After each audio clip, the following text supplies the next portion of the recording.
Coming to you from downtown Tulsa, the beautiful backdrop at One Oak Field as you see the buildings in the background as we get set for tonight's matchup with the Oklahoma City Energy and the Tulsa Roughnecks right here this evening. I'm Jeremy Poplin, joined by Dave Saunders, and this is it. This is the match that will decide who gets to take the wrench home with them. This is the 2018 final match in the Black Gold Derby.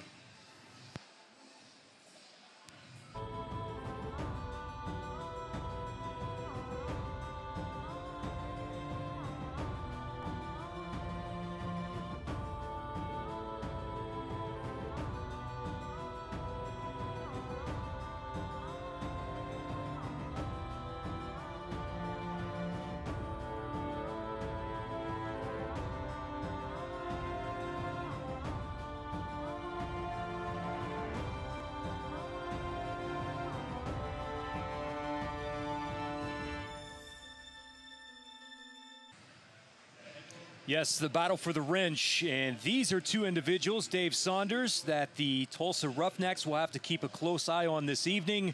On your left is Alex Dixon. On your right, Christian Valesky. Those two will be the prominent scoring threat tonight for the Energy as they come into One Oak Field. Dixon is one of those players you have to keep an eye on where he's at anywhere on the pitch, and what a difference maker that he's been for Oklahoma City. He really has, hasn't he? And he's always a thorn in the side to anybody that comes up against him. He's got speed. He'll probably line up on the right to start with, but he, as you say, he could switch and play on the left. And of course, they support John up front, those two. A three-pronged attack, which is going to give Tulsa problems tonight.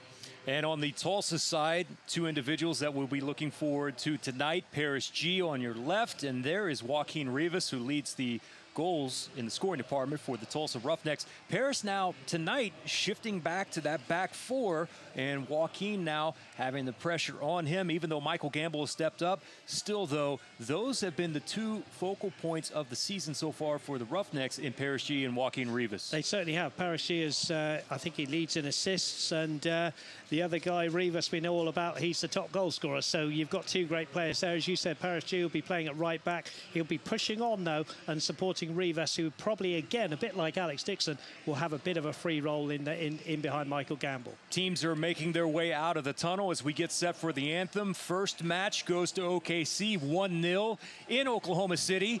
The second one, a 1-1 draw here at One Oak. And then tonight, right here, we will settle the debate on who's the best in the state of Oklahoma as the wrench is up for grabs in the final match of this year's version of the Black Gold Derby. We'll take a timeout. I'll be back after this, live from downtown Tulsa next. Family pass downs are pretty dang good. It's a good feeling when they start getting responsible for things, and the vehicle's a big part of that. I want to keep, stacking up the memories and the miles and the years and all the stories you can tell with Athena. When it's time for your old Chevy truck to become their new Chevy truck, there's Truck Month. Get 18% of MSRP cash back on all Silverado 1500 Crew Cab LT pickups when you finance with GM Financial. That's $9,000 on this Silverado. Plus, during Truck Month, make no monthly payments for 90 days. What defines you? Your pain, your illness, your injury. At Hillcrest, we see it a little differently. Your hope defines you.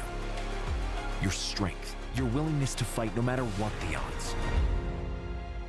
Because we believe every life is worth fighting for.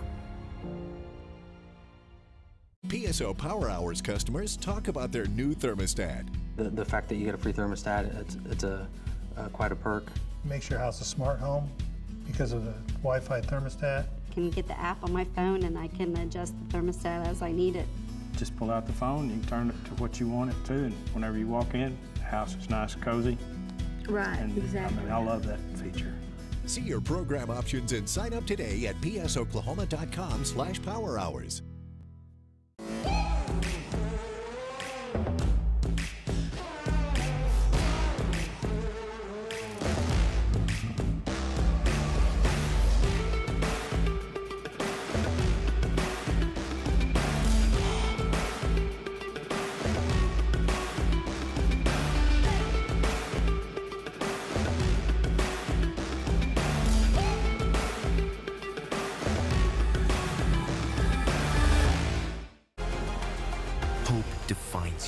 your willingness to fight no matter what the odds. At Hillcrest, we believe every life.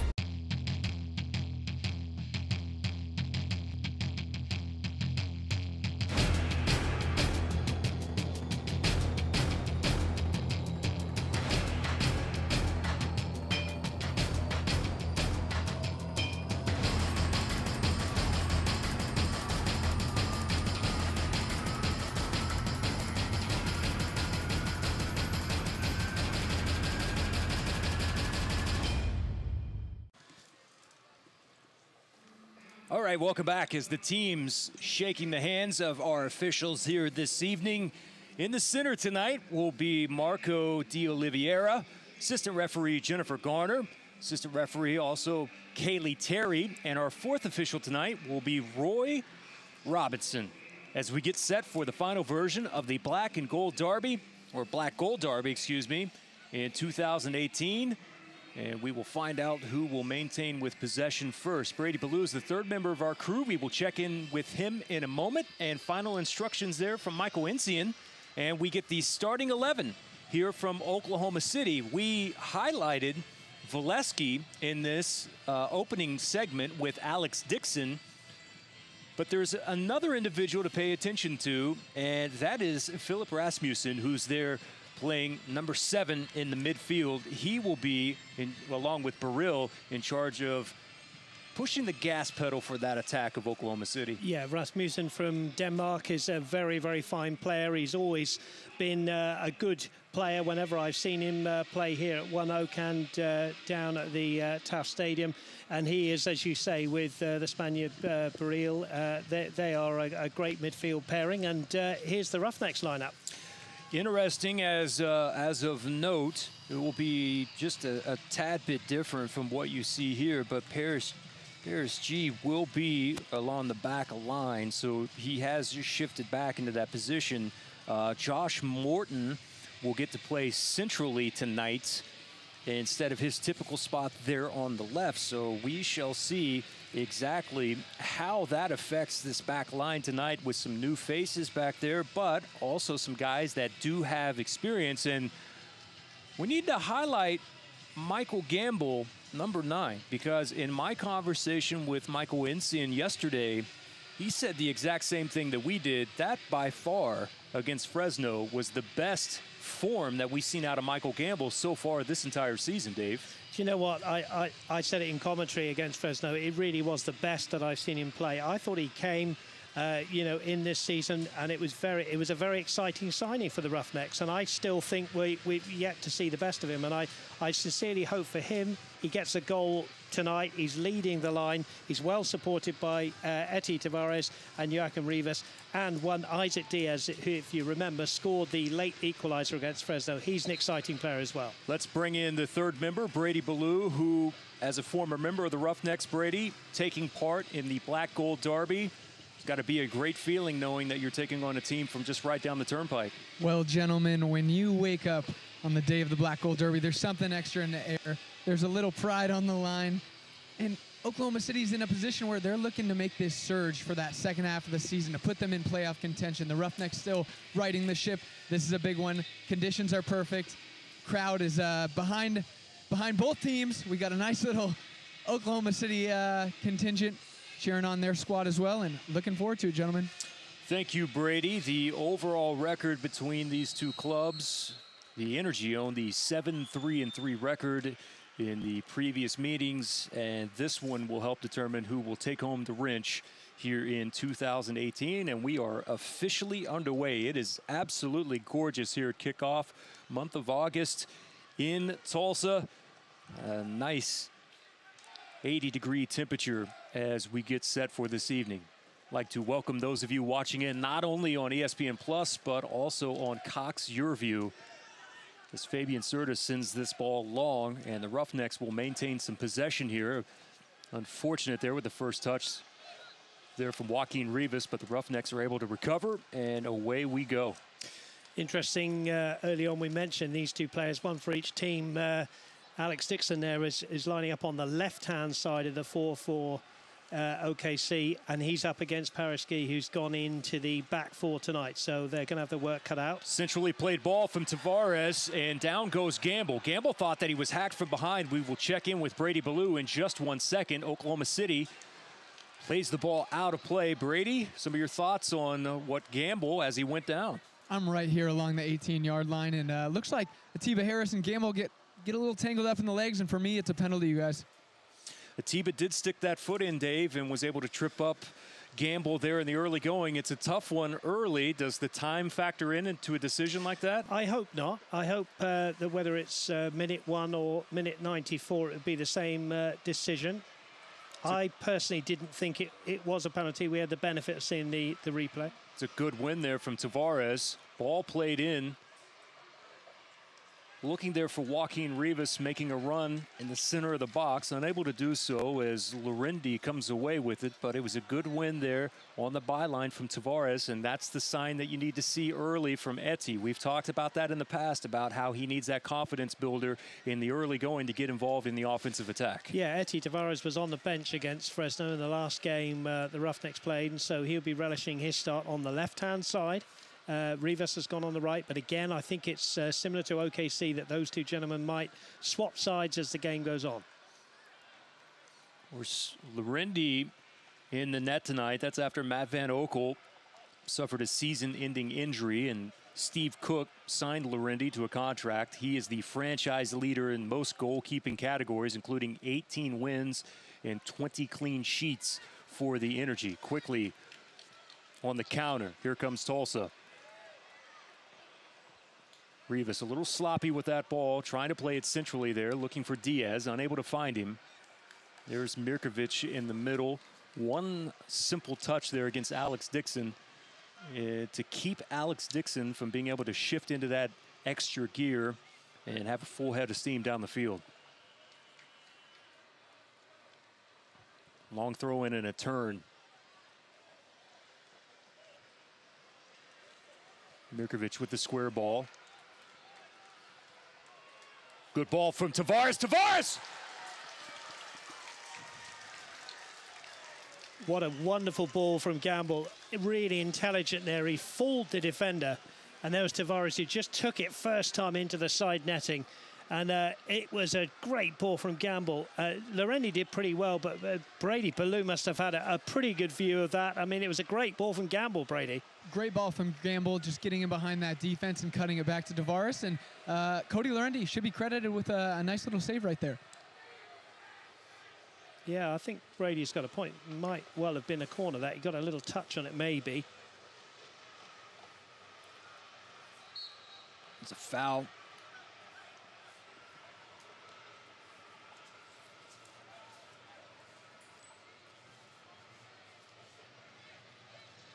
So far here in the early going, it has been the Roughnecks with an opportunity.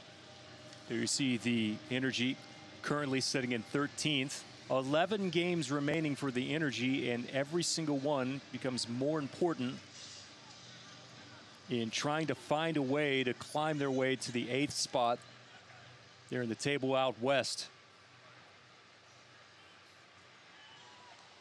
Rasmussen steps in front of Diaz there to negate that Roughneck possession, and now a throw-in coming up for OKC.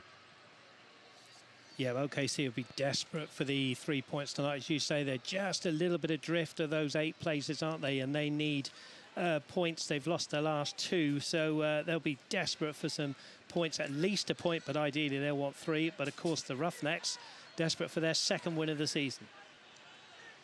Turns from Cervania, finds Diaz out wide. Paris G. Ball played on the ground, cleared out of the box by Oklahoma City. Opportunity here for Mirkovic. He slides in front of Baril. Comes away with it. Cervania on loan from FC Dallas finds himself in the starting 11 here again this evening for the Roughnecks.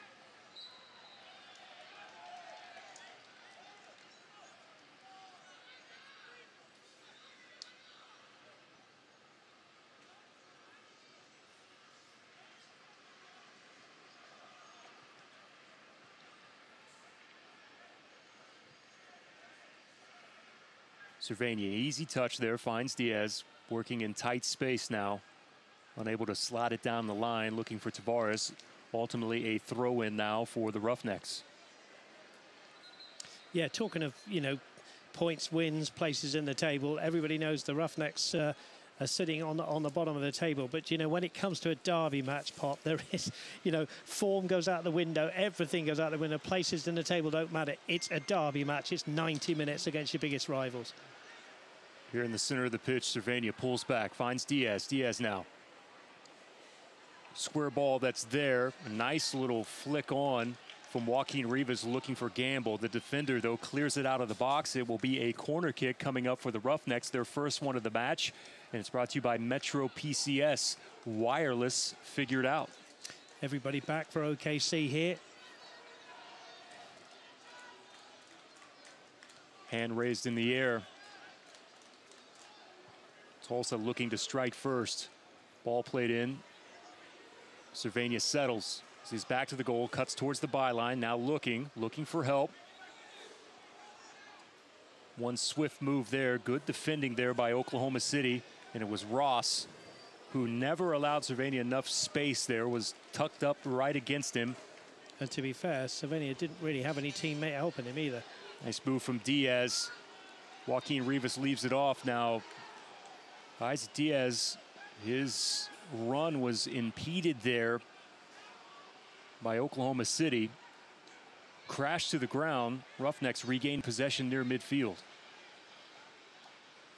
Great ball from Joaquin Rivas. Here's Paris G. Looking for Gamble.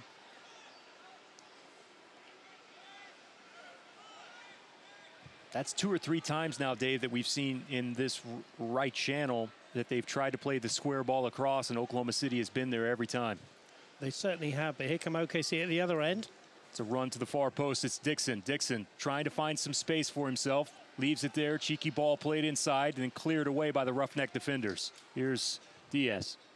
Yeah, it's a good point you made just before that OKC attack. And I think maybe Coach Ensian said, I want that ball whipped into that box quickly, because we've seen several balls now go in quickly. The best chance being Gamble when he put in Eti Tavares a few minutes ago. And I think that's a bit of a game plan tonight for the Roughnecks. There's also typically been only one run as well coming through. You haven't seen that second run there closer to the outside wing player to get to that ball first, and typically OKC has had multiple defenders there.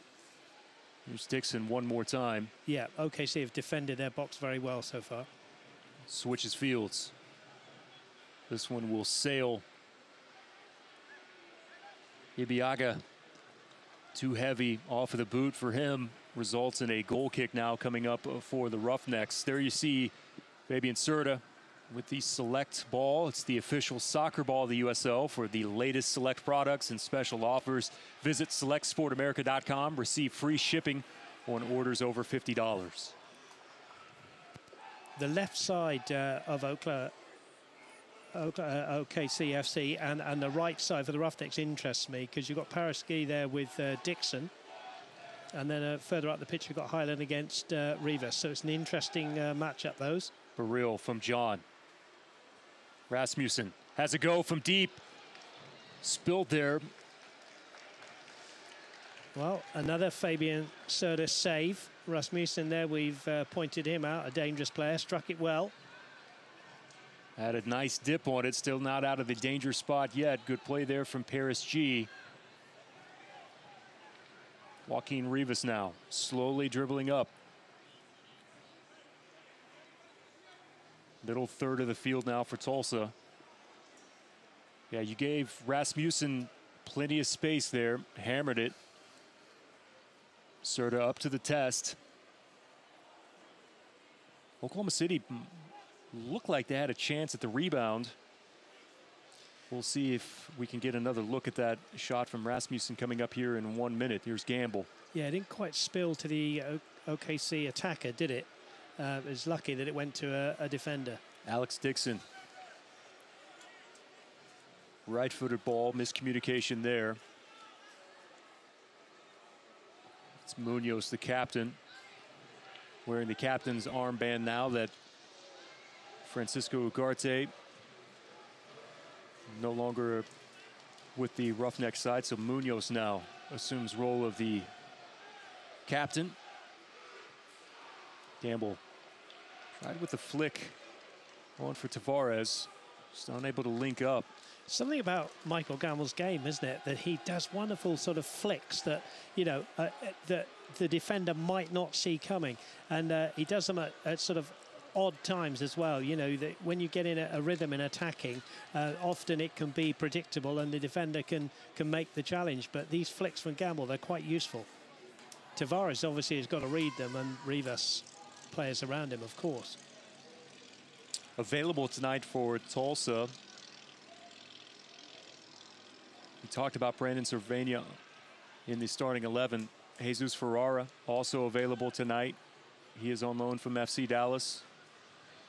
And Alex Covarrubias, who over 100 appearances for Los Dos with the Galaxy. So might be an opportunity for Alex here this evening. From the byline, Vukovic steadfast with the defensive tactics. Here is a replay. Watch this hit from Rasmussen. Well, he has plenty of time. That's a pretty good save, to be fair. But as you can see, it just... Valesky was wasn't right there. Yeah. Fabian Serda, no blame on him. Difficult one to catch when it's just dipping there, isn't it? Corner now for OKC.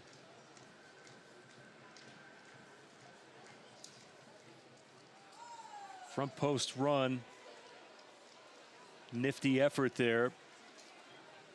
Sent over the top of the bar, and Tulsa will survive. It's a pretty even, open game, isn't it? Both sides, you know, absolutely going for it, as they should do.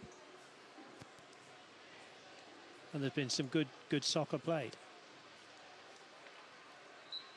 Unfortunate there for Etty, unable to keep that one in the field of play. Throw in now for OKC Energy.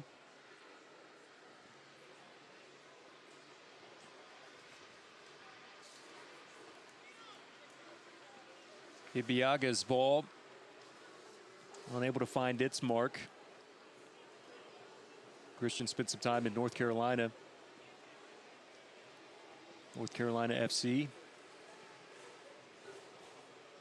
You spent a few days at North Carolina FC last year, Dave. I did. Very impressive setup there. Saw Steve Miller as well, a former Roughneck player, enjoying his soccer there.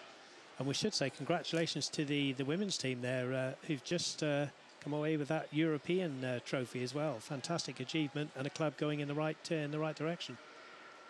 Weave and Steven with the shout out tonight on the broadcast. There you go.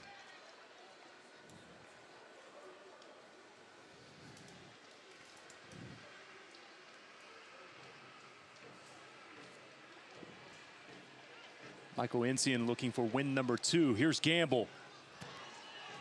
Again, more contact in the box. The referee's going to point for another corner. Wonder if Brady had a good sight of that one. Brady? Once again, fellas, I'm seeing it in real time here. I'm seeing it just the referee seeing it.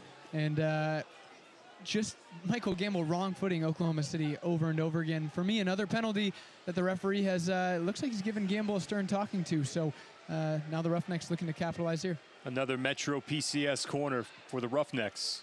Curling ball in. OKC gets to it first. It was Harris with the header. Unfortunate clearance there. Comes off of Harris. Roughnecks keep possession. Rivas. Sloppy play from Oklahoma City so far here in the last several moments. Finally, one long clearance. Trying to run onto it now is Valesky. Roughnecks unable to take advantage. And will settle for the rebuild from the back line.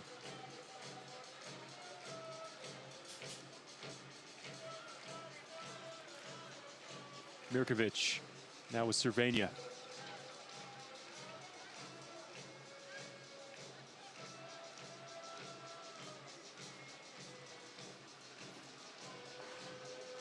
New Balance is the official sportswear provider of the Tulsa Roughnecks FC. You can look for a full line of New Balance products in the Roughnecks team store at One Oak Field. Wearing these special black and gold kits. Celebrate the Black Gold Derby.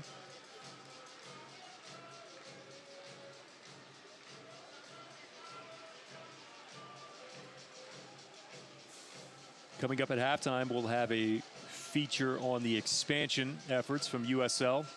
Several new franchises have been announced, including the return of Austin, which we will discuss coming up at halftime.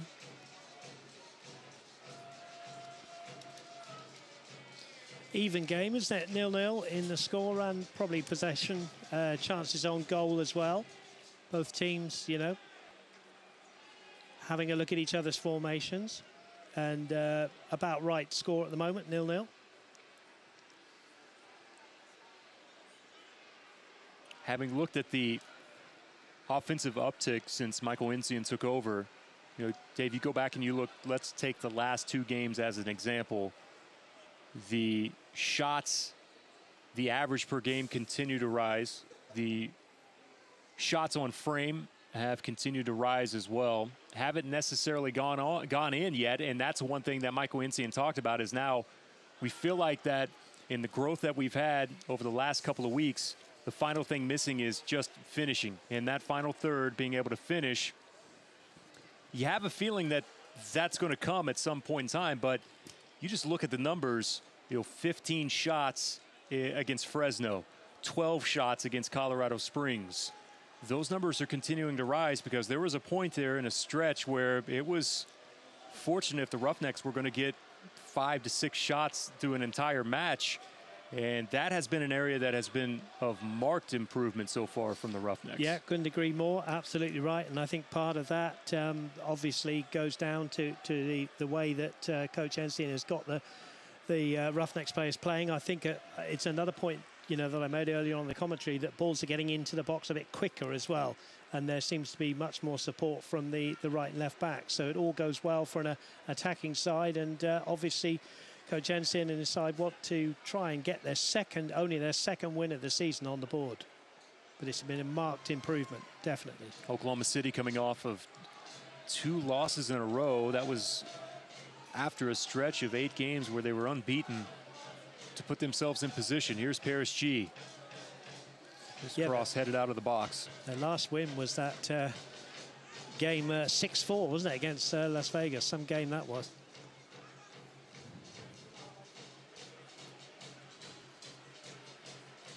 Recent addition to Twitter, Josh Morton, jumping on that social media platform for the first time earlier this week.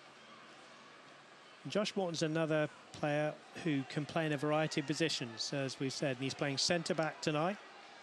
And he's been a good acquisition for the Roughnecks, can play in a lot of places, similar to Paris G. Ibiaga was tangled up there with Tavares, did not allow Eti to continue on his run. What started off as really, Dave, kind of probing the right-hand side there of the Tulsa attack has now kind of shifted to the left a little bit more, closer to Brady's position. Strange how that happens in a game of soccer, isn't it? Wherever you play it in the world, you see that, don't you? Sometimes it just seems to be down one side of the field and players get frustrated on the other, and then it seems to, for whatever reason, swap. Sometimes it's tactical, sometimes it's just the way the game pans out.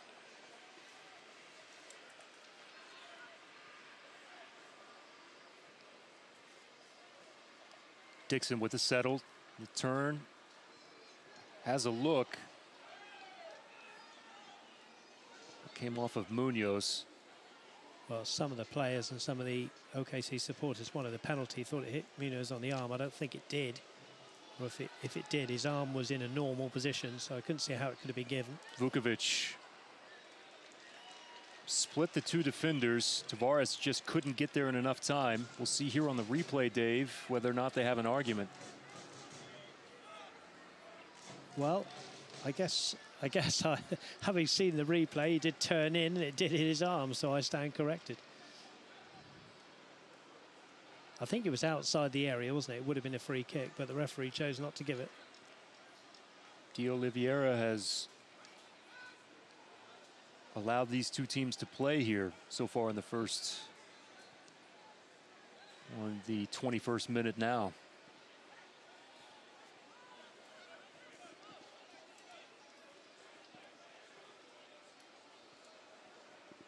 Fabian Serta so far on the year, 81 saves, has 2 clean sheets. This is his 21st start of the season.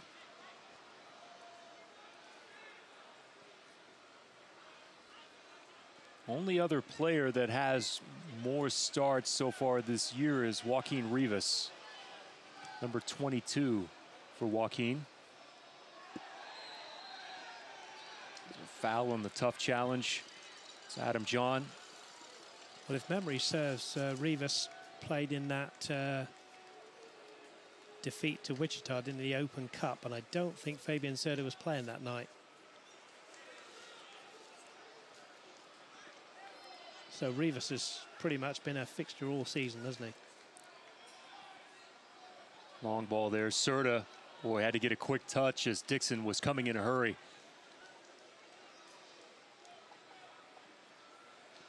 And there you see Dixon and Valesky have swapped wings already. We alluded to that in the opening, that they would be dangerous. 5 goals each this season, cutting in from the wings, and they've swapped wings tonight so far. Valesky hasn't really seen a lot of the ball, has he? Here he is now. This is the second season for Dixon in Oklahoma City. It's with the Jacksonville Armada for a brief period of time. Nice turn from Joaquin. Again, one more time, that square ball cut down by the defender from OKC. This time it was Harris.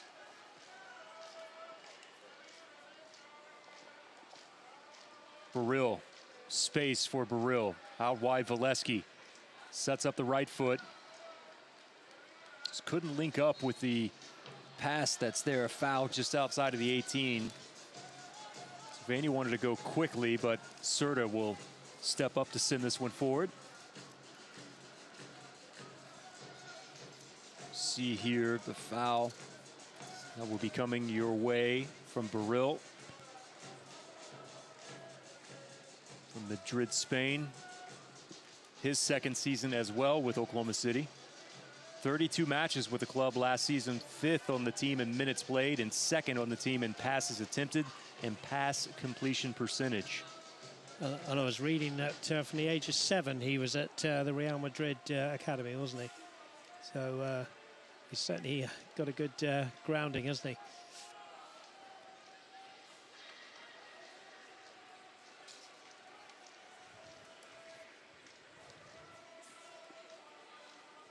Both teams have that midfield player. Here's Ross right on cue, the Englishman who sits in front of the back 4. And that's the same as the Roughnecks with Mirkovic, who does the same. So sometimes it's a 4-1-4-1, but it's very, very quick in transition these days, isn't it? But both of those players important, and they've seen a lot of the ball. Here's Becky.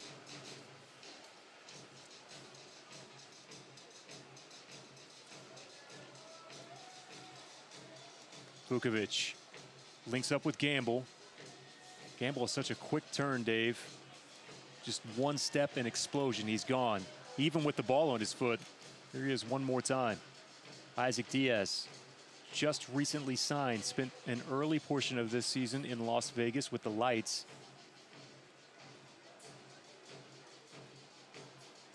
Celebrated his goal in emphatic fashion, didn't he, in the 93rd minute?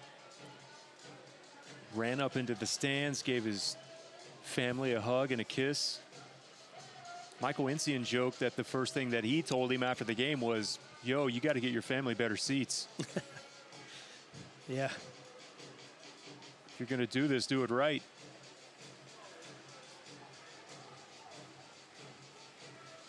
Dispossessed by OKC. Can they counter quickly? Rasmussen had his head up. Valesky was out wide to his left.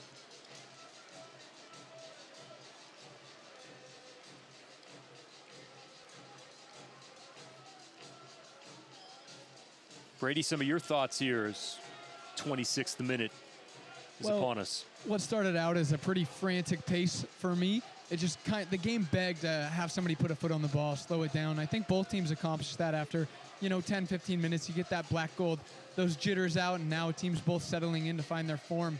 I think it's going to be imperative for Oklahoma City to continue to search for Valesky up top. And for the Roughnecks, get Eti Tavares more involved. We know what his speed can do in behind. And once again, we're seeing Gamble's game evolve here for Tulsa.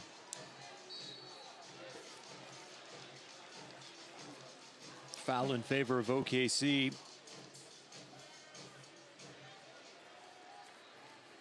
Yeah, I think it's a good point Brady makes, because if you look at the likes of, you said a couple of minutes ago, Pop, Gamble's pretty quick, isn't he? Tavares is quick. And if they can get a ball in behind the defence, which is what they did in the first few minutes when those two gentlemen linked up, that might be their best bet tonight. Mirkovic, the guilty roughneck, on the foul call.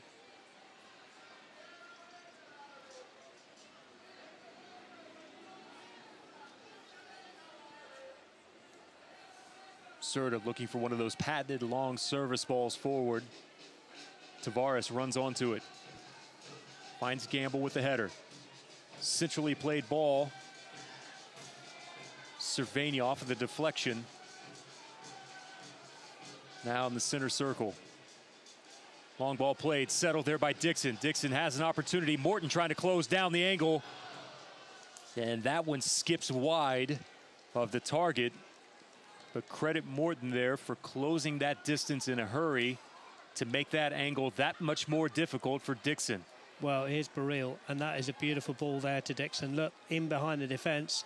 Dixon there just takes a touch there wide. Morton, as you said, does extremely well, although he doesn't get anything on the ball. That's good top-class defending, and it forced the shot wide. No save for Serta to make, but just shows again how dangerous Dixon can be. And Morton's in a tough spot there, because when he has to commit there to Dixon, he knows he's leaving that center completely wide open, and John was there. Just that one extra little touch, maybe a little bit too far to the right there for Dixon. That was the touch that just drove him a little wide.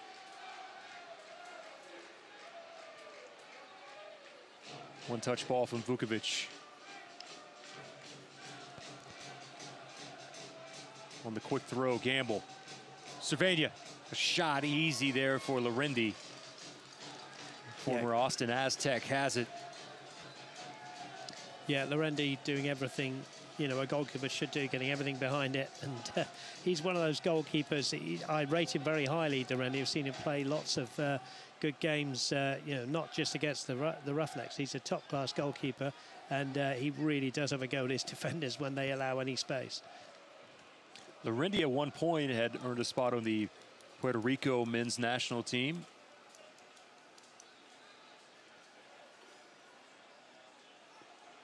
Still has that patented beard.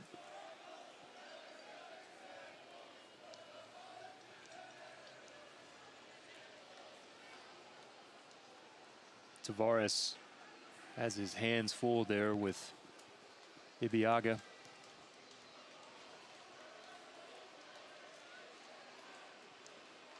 Dixon in space. Highland, who's been relatively quiet so far this evening.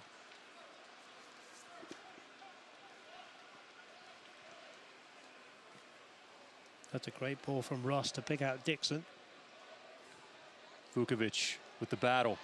Ibeagha leaves it for Dixon. One touch to his right. Trying to split two defenders. Crashes into the turf there. Maybe looking back towards the referee for something, but nothing doing, and the Roughnecks will have a goal kick. The USL's official Twitter feed keeps you up to date with news, live game updates, and highlights from around the league 24/7. You can follow @USL on Twitter. Yeah, correct decision there for the referee and his assistant, that it was definitely a goal kick. And there's Fabian Serta just having to do his shoelace up, put his gloves back on. 0-0, half an hour gone. Intriguing game. And the Roughnecks around about 60-40 in possession in their favour.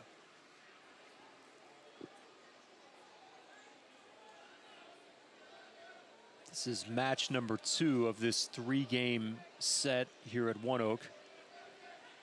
third and final match will be coming up on Saturday night. We will tell you more about that as the Colorado Springs Switchbacks FC visit One Oak off of a 4-2 victory over the Roughnecks just a few weeks ago.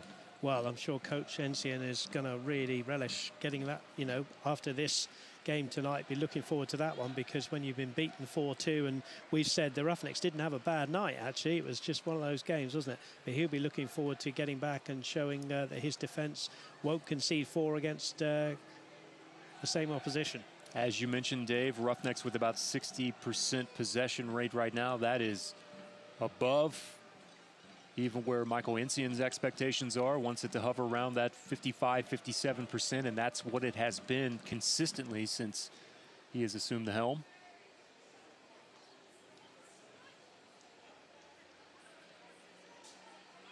Cervania. Oh, we'll get whistled for one here. Rasmussen, looks like he caught one in the face. I think it was unfortunate for Cervania to give this one away. I don't think that's anything malicious, and I think on another day perhaps wouldn't have been called for a foul there, but you know, the referee's right there. Unlucky there for the youngster.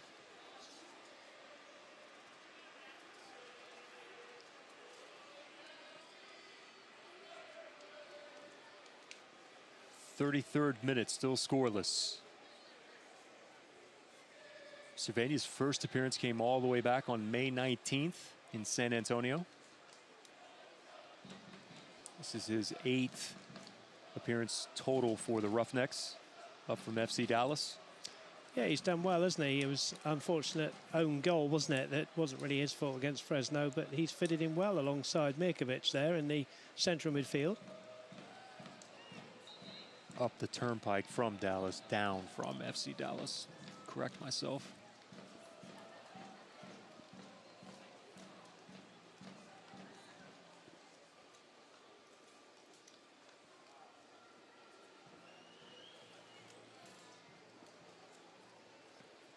See there the Green Country Ball kids tonight.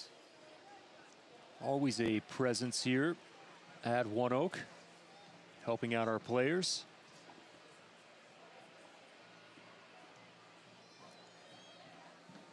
Speaking of helping out the players, Tulsa Bone & Joint is the new official orthopedic provider of the Roughnecks. Tulsa Bone & Joint helping to keep the Roughnecks players on the field. Brady had a great point earlier. That pace was pretty intense here early on, and this one has settled in, especially in the last 5 minutes. One could argue that I did curse it. You know, well, what started out an electric start has really smoothed out. Good settle on the hack from behind. Mirkovic, the guilty party. You know, just before that was a beautiful clipped ball from Kyle Highland. I mean, we've seen him play many times in an OKC shirt, and he's just got a beautiful left foot, as he can chip the ball in, and it really was. He gets a handshake there from Becky, because it was a beautifully clipped ball in there. And in the end, that's what brought the foul on Adam John. A real chance here for OKC. Yeah. I'd say it's about 25 yards out left of centre. And Rasmussen, the man standing over it. Adam John, by the way, I mean, just a solid vet. Over 100 matches with the Columbus Crew and San Jose Earthquakes. 12 goals in his MLS career. Well, there's only one man going to be taking this, isn't there? And that's Mr. Rasmussen. Stood over it completely on his own. 4-man wall.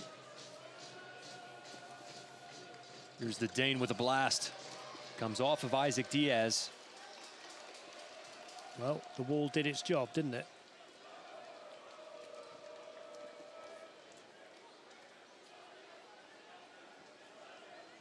Leaves here for Highland.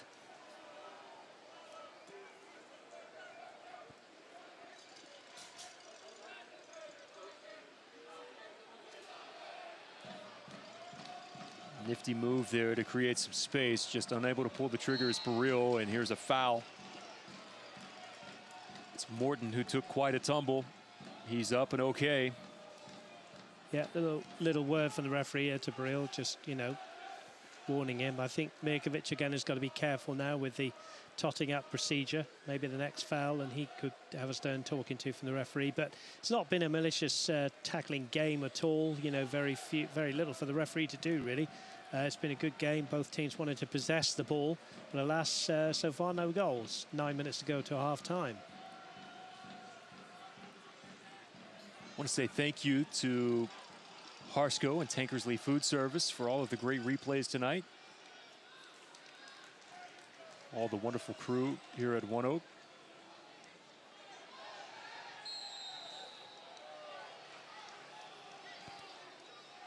Cervania will have a talking to here for a moment. Roughnecks offensively, Dave, just haven't really been able to link many passes together here over the past 10 minutes or so. And I know we were talking about possession rate being around 60. It has dropped just a smidge down to 58% now, but you're really starting to get a sense that this has been Oklahoma City's game here the last several moments. Yeah, the Roughnecks had their best chances, didn't they, with Eti Tavares and Michael Gamble sort of flicking the ball to each other in the opening minutes. But you're right, they haven't got Rivas into the game again, and it's been difficult to get the support hold up for Gamble. Becky's ball into the box. Whistled for the foul.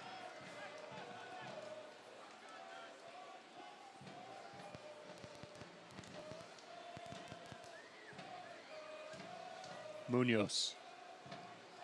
Out wide for G. Yeah, and there's been less space for Paris G as well.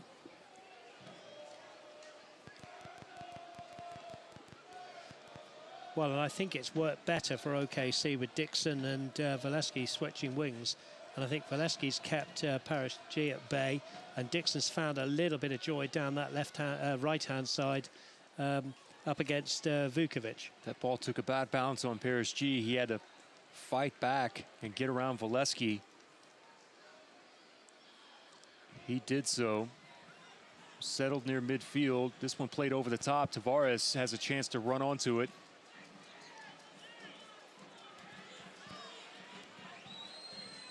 Tavares cuts towards the byline. Good defending by Becky. And slide off of the deflection. A corner now for the Roughnecks. That's another Metro PCS corner kick. Metro PCS wireless figured out. Yeah, Tavares did well, but the Canadian Drew Becky did even better, didn't he? And got up there, wasn't going to be beaten. But here's the corner from Joaquin Rivas. Both hands in the air for Joaquin Rivas. Looking for a run. Spin on that ball, a header from Morton, but Larendi quickly down to the turf. It was on target. I just not sure exactly how much was on it as we watch the replay here, courtesy of Harsco. Well, I think Josh Morton there, he looks to the sky because it kind of hit his shoulder, Pop. He didn't came off of the shoulder of the defender, it looks like, as well. Yeah, and it made it slightly easier for Larendi, who was in the right place, of course. But I don't think the defenders will be too impressed that Morton got there ahead of them. Morton called into action quickly on the other end. Cervania looking for Diaz. Just not enough to establish the connection. Now Dixon's gone back on the left-hand side. Valesky back out to the right here. Good fight there from Isaac Diaz. Forces a throw in now for the Energy.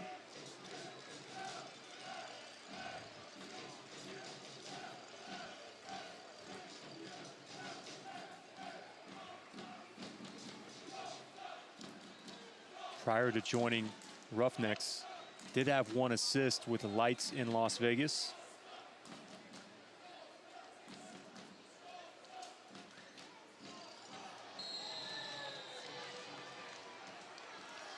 Brave goalkeeping from Mr. Serda. I think he'll be okay.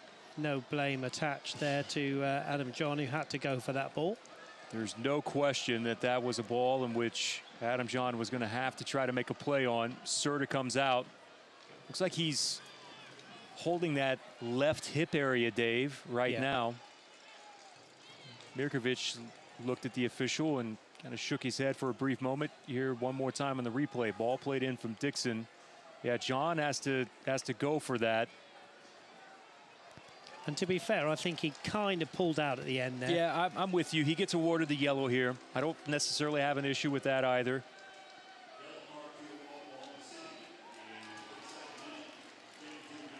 But you want him to be aggressive in that moment, even if he is a tad bit late.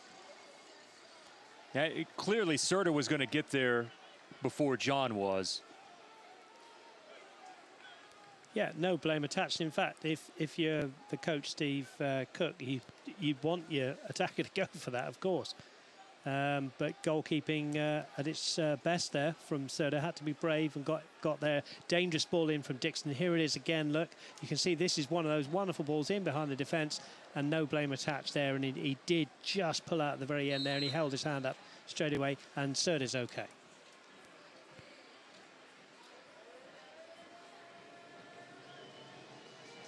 The long ball from Serta, driven. Gamble not quite tall enough to get there. Here's John, settles it on the near touch line. Now dribbles, center of the pitch, has a little bit of space, keeps the ball on his right foot, finds Dixon out wide. Dixon, left-footed ball that's there. A header and an opportunity sent over the top of the crossbar. Missed opportunity for OKC. Valesky was there, but it is a corner now for the Energy. Yeah, I think Vukovic did extremely well there to win that ball and just head it over. I'm not quite sure he was in total control of where it was going. If you look here, there, look, head down a little bit, and he looks around to see it go over the bar. But good defending. Any time you get it off the striker's head, it's good defending.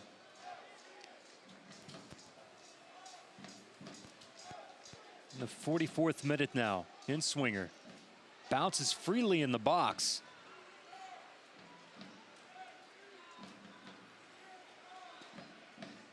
Burrill looking somewhere to go, has to send it all the way back. Finds Lorendi.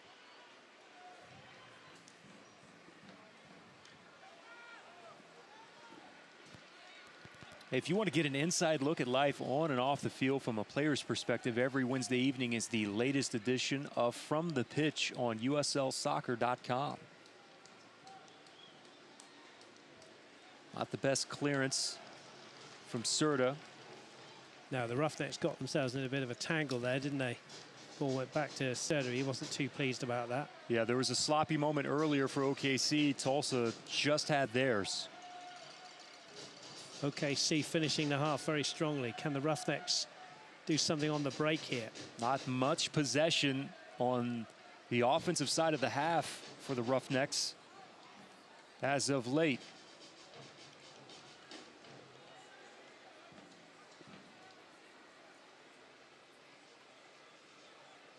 Another possession turned away. Ross has Gamble there with the pressure. Lorendi. Left-footed ball all the way through the center. Morden.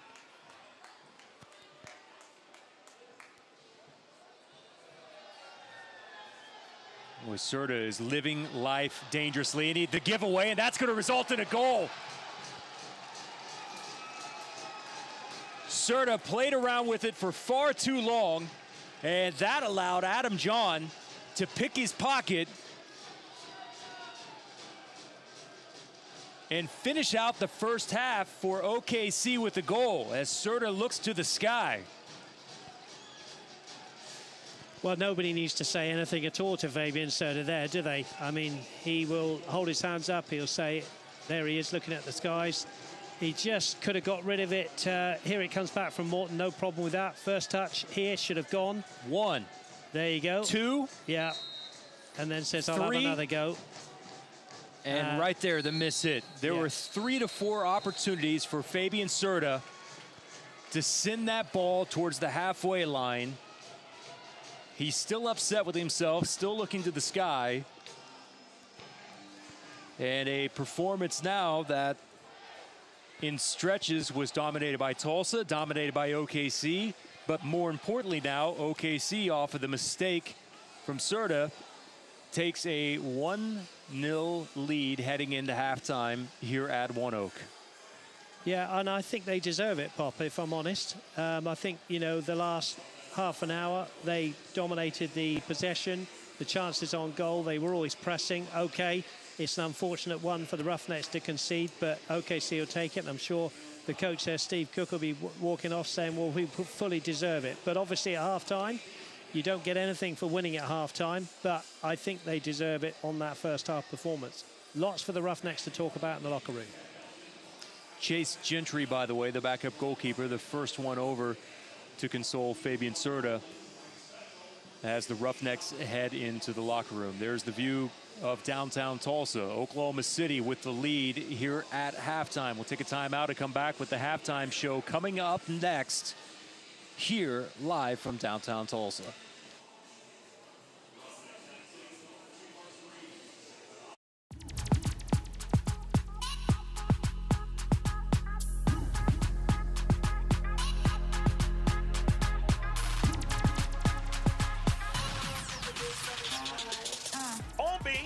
Save! Owain Von Williams kept that out. Second time, and it's blocked. Wow, what a save from Wazinski there. And another save for Lopez.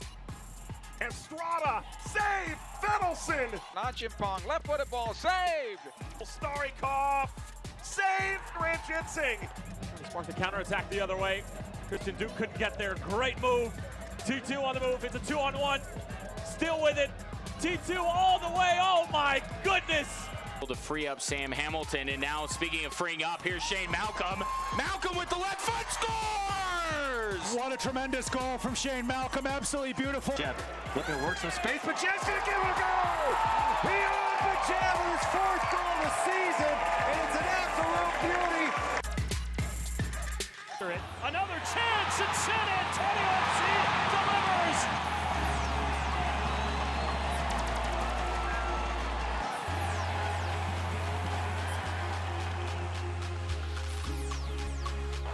The Desmond will send it across. Adi on the header, and Pickens makes the save.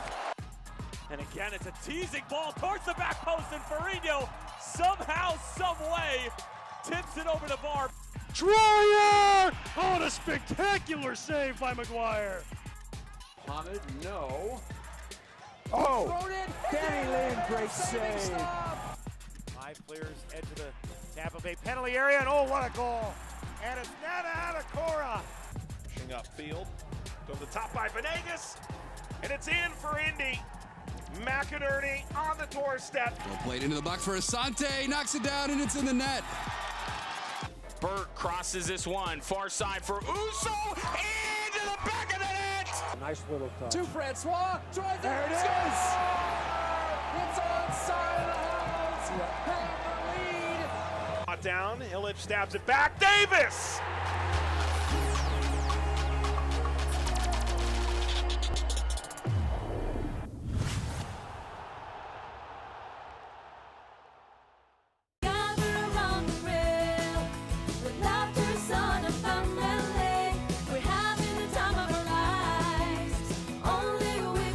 Supermercados Morelos has the perfect ingredients for you to enjoy. T-bone steak as well as carne asada and specials every week to have an unforgettable time this season. Only with Supermercados Morelos. Quality, excellence, passion. To serve you is our mission.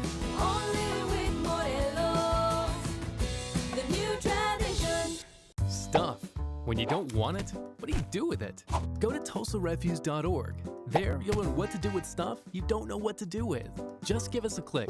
TulsaRefuse.org. It's what you do when you don't know what to do with stuff. Osage Casino Hotel is your premier venue for total entertainment. Whether it's date night, game night, guys night, or ladies night out, it's always your night. Make it unforgettable at Osage Casino Hotel in Skiatook and Ponca City. What defines you? your pain, your illness, your injury. At Hillcrest, we see it a little differently. Your hope defines you. Your strength, your willingness to fight no matter what the odds. Because we believe every life is worth fighting for. All right, welcome into halftime here at One Oak Field, downtown Tulsa, tonight with the Oklahoma City Energy Black Gold Derby. Currently has Oklahoma City taking the wrench home if this score stands. It was a mistake there at the end of the first half by Fabian Serta, which allowed the goal there from Adam John from Oklahoma City. And that gives us our score of 1-0 here at halftime, Dave. And it was a game that was really played in segments. Brady Ballou, the third member of our team, had talked about it was a frantic start. Things settled in after that. And it really seemed like Tulsa at that point was playing more to their game, but that evaporated towards the end of the first half, and that was a game in the final 10 to 15 minutes that was dominated by OKC. Absolutely, and I think they deservedly, as I said at the end in commentary there, deserved to go in at half-time. The Roughnecks had a couple of chances early on, didn't they? But as we'll see in a minute, but that's about as good as it got. So well done OKC for going in 1-0 up at half-time. Want to remind everyone, we just saw some of the expansion pieces there from the USL. Welcome in, well, one of our favorites in Austin, welcoming them back to the league, the Aztecs, who were there previously, now with a new rebirth of USL soccer there in Austin, and we are excited to have them here back in this region. Let's take a look at some of the highlights here from the first half at One Oak with the Energy and the Roughnecks fighting for the wrench tonight in the Black Gold Derby, and things got started early here for the Roughnecks, Dave. Just a missed opportunity there from Etty. Yeah, here, you watch Gamble here. There, he wrong-foots the defender because that's so quick. And Etty Tavares did pretty much everything right apart from he just went the wrong side of the post. Credit the goalkeeper for making it difficult as well. But that was about as good as it got for the Roughnecks. Oklahoma City's first opportunity. Here's Rasmussen. He had plenty of space. Hammers one. Spilled there. Just missed on the rebound there from Valesky. But the Roughnecks survive. Here's the reverse angle. Yeah, you give Rasmussen space like that at your peril, and Serta did well. But this was a great clip ball here for Dixon. And here we just took it wide, and credit the defender Josh Morton there for putting him off. And Dixon just wide the target. It's all set up from Burrill, one of the best passers that OKC has there in the midfield. And as you mentioned, just perfect there over the top. Missed chance for Oklahoma City. Here's the Roughnecks on a Metro PCS corner kick. Floating into the air. That's Morton. That's 2 weeks in a row that we've seen Morton come up and have an opportunity with a header. It was, and if you just look here, he gets it kind of off his shoulder there, or it didn't quite meet it full on there. He looks to the sky because he wanted it right bang on his forehead there, but that was the second chance. But here's the sour ending from the Roughnecks' point of view, and elation for OKC because Fabian Serta there, he knows better than this, and he'll have to get his head up for the second half, and he just presents a goal there to John, who says, thank you very much, 1-0, and the referee virtually blows the whistle after that. Costly mistake there at the end of the first half. We'll see what adjustments are made on both sides, specifically from the Roughnecks side, who concede that goal late there in the 45th minute, wrapping up the first half. All right. Let's take a look at what's happening around the league. Lots of news as of late. It's an exciting time to be a part of the USL. Thank you all very much for being here today. My name is Adam Banky. It is with great pride and eagerness that I stand before you on the cusp of our very exciting announcement. I'm here to announce to you today that we are bringing a professional soccer team to Loudoun County.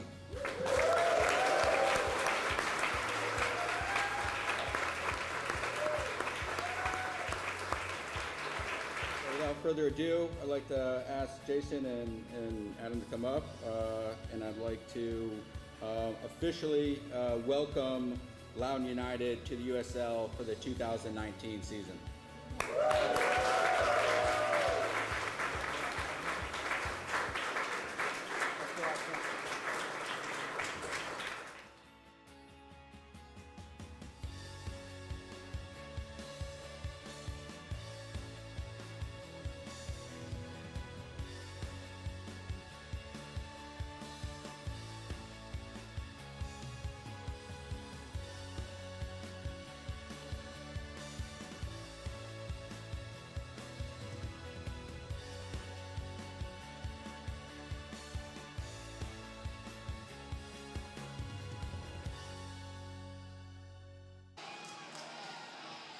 You see there the crest from Austin Bold. We also saw an example of the stadium that they will be playing in, and it is a nice welcome back for the Austin franchise, and also Loudon as well on the eastern side of the USL.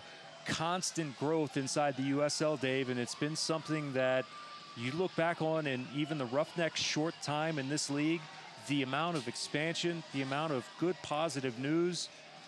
If you're a soccer fan, this is absolutely the place to be, because this is an aggressive league, and they're continuing to not only expand their brand, but they're continuing to expand the sport in itself. They are. I mean, soccer is just so big here now, isn't it? You know, and Austin, you know, they've been without soccer for a couple of years down there, and I think it's wonderful that there's the Austin Bold coming in, and it's just, as you say, growing from strength to strength, the USL, and we've seen with just the different teams that we've seen coming in since the Roughnecks have been in formation, it's going from strength to strength with a great president. Jake Edwards doing the right stuff, and his team, fantastic. Absolutely fantastic work by everyone included, and we want to say congratulations to both of those franchises, because we know the hard work that goes in trying to build a franchise to get everything in order just specifically the way that you want it, and we can't wait to see you in the USL in the next couple of seasons. All right, we'll take a timeout. When we come back, we'll be set for the second half kickoff. We'll get some adjustment thoughts from not only Dave Saunders, but also the third member of our team, Brady Ballou. When we come back next, it's the battle for the wrench here at One Oak Field. Osage Casino Hotel is your premier venue for total entertainment. Whether it's date night, game night, guys night, or ladies night out, it's always your night. Make it unforgettable at Osage Casino Hotel in Skytook and Ponca City. Family pass downs are pretty dang good. It's a good feeling when they start getting responsible for things, and the vehicle's a big part of that. I want to keep, stacking up the memories and the miles and the years and all the stories you can tell with Athena. When it's time for your old Chevy truck to become their new Chevy truck, there's Truck Month. Get 18% of MSRP cash back on all Silverado 1500 Crew Cab LT pickups when you finance with GM Financial. That's $9,000 on this Silverado. Plus, during Truck Month, make no monthly payments for 90 days. Stuff. When you don't want it, what do you do with it? Go to TulsaRefuse.org. There, you'll learn what to do with stuff you don't know what to do with. Just give us a click. TulsaRefuse.org. It's what you do when you don't know what to do with stuff. Two bulls were fighting. Bam, hit the truck. I could feel the barbed wire was just digging into the paint. Another ding, another scratch. It'll just be another chapter in the story. Chevy Silverado, the most dependable, longest-lasting, full-size pickups on the road. Get 18% of MSRP cash back on all Silverado 1500 Crew Cab LT pickups when you finance with GM Financial. That's $9,000 on this Silverado All-Star. Chevy drives. All right, welcome back. See there, One Gas Building, downtown Tulsa, and currently here it is a lead by the visiting side, the Energy, with the goal there to close out. Roughnecks conceding there in the waning moments of the first half. Michael Encian having a conversation there with Joaquin Rivas. Let's get some thoughts from our sideline reporter, Brady Ballou. And Brady, from the looks of it, it looks like Fabian Serta will not be in the net to start the second half. You know, it's a tough way to end a half, and certainly as the season's gone for the Roughnecks, when something like that happens with the record that you have, you know, it does warrant a change. And so Coach Encian, deciding to change things up and reward the young kid, Chase Gentry. And, the Roughnecks are looking to now finish this stalemate of a game, put it back into perspective, and OKC will do everything they can to just kill any sort of momentum that the Roughnecks get this second half. And the Roughnecks are going to have to be patient. They're going to have to be patient in the second half. But ultimately, I've been really impressed with Brandon Cervania and his class in the first half. And so I think pay attention to him in this second half. I think he's going to be key to dissecting Oklahoma City. Gentry starts his professional career right here at the Roughnecks, last playing for Cal State Dominguez Hills during his 4 years there. He had just a little over a 1 goal a game average, finished with 34 career wins, which is good for 4th most in school history. holds the school record for most career shutouts, Dave, and made his first ever professional appearance playing in goal during the U.S. Open Cup loss to Wichita. So it is a big moment for the youngster Chase Gentry to step in here in the Black Gold Derby. It certainly is, and also add to that you're coming into the game at half-time as well. That is just not easy at all to come in. You know, if you're a young goalkeeper, you would have wanted to have gone through a nice warm-up and got a few catches early on, but no. Chase Gentry has been told, 10 minutes ago, you're in, sir. Get in there now, wearing the orange kit, and do yourself proud. So good luck to him. And Brady was spot on with what he said, and I would add to that again, I have to say, for the second game running, I think Rivas needs to be louder on the ball. I think they've got to get the ball more to him.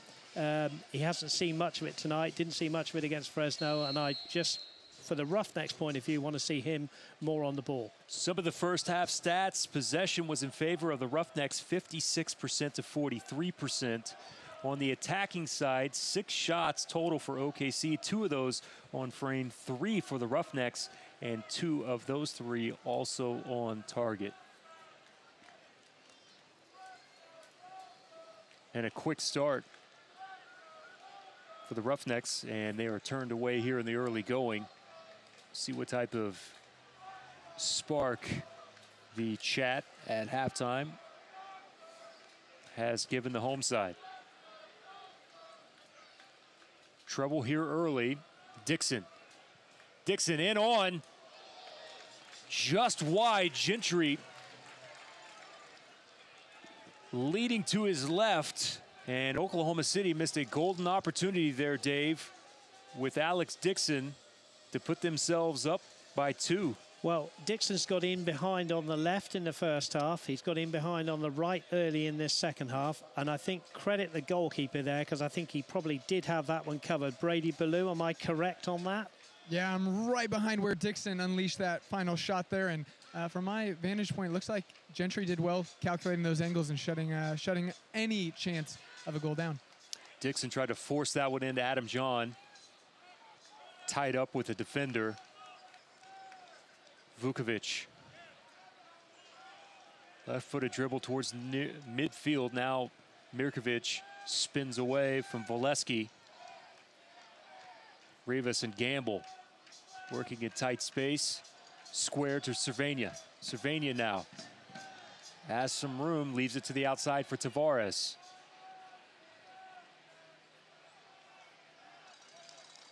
Yeah, just the wrong decision there for Tavares, wasn't it? Yeah, it was a ball that was played there towards the byline, and just maybe a miscommunication between those two.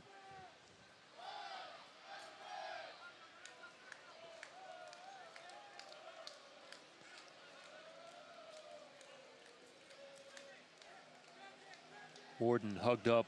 Rasmussen coming away through as Baril leaves it there in the center of the pitch. Tavares there with the good defending, because if Tavares was not there on Adam John, he was going to have a one-on-one opportunity. Could have hit that the first time. And Tavares now quickly to the opposite end. Can the counter work for the Roughnecks? Gamble gets there in just the nick of time on his cross. Settled. Joaquin Rivas inside the 18. Turn from Diaz. Contact. That's the 3rd time now that we've seen a Roughnecks player go down due to contact. Referee says play on. Morton has his hands full. It's there. Gentry. And this is going to be a goal on the opposite side for Volesky. And you want to talk about a quick counter from OKC. They extend the lead by 2 now. It's Volesky with the celebration. And knocks this one out of the park in the corner flag. Well, Josh Morton is complaining to the referee that I think it was either a handball or he was pulled back. The referee is going to go and talk to his assistant here. At the moment, the goal has been given. There was a shout at one end. It's not a penalty for me. Now, look at this for a quick break, as you say. Now, was Morton pulled back there? That's what he's saying. I don't think so. Or was there a handball, possibly? The referee is talking to his assistant, and I think the Roughnecks are saying it was a handball. The referee's given the goal. 2-0 to OKC. Nothing for Gentry to do.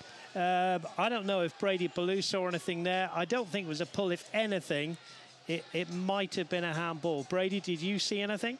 Both the head referee and that sideline referee kind of in difficult positions to make that call from my vantage point.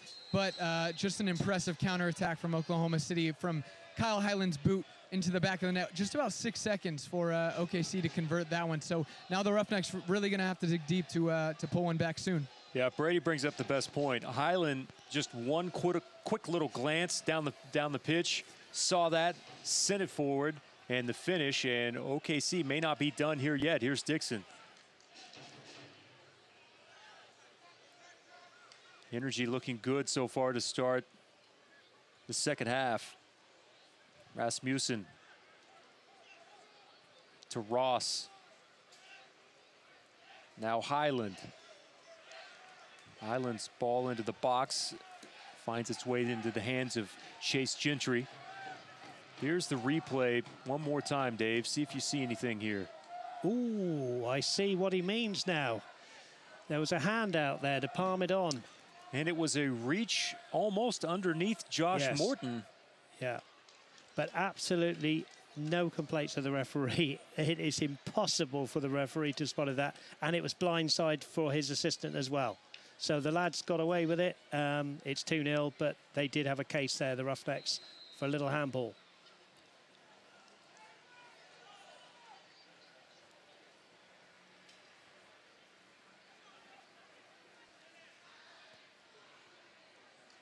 Tulsa with the work cut out for him.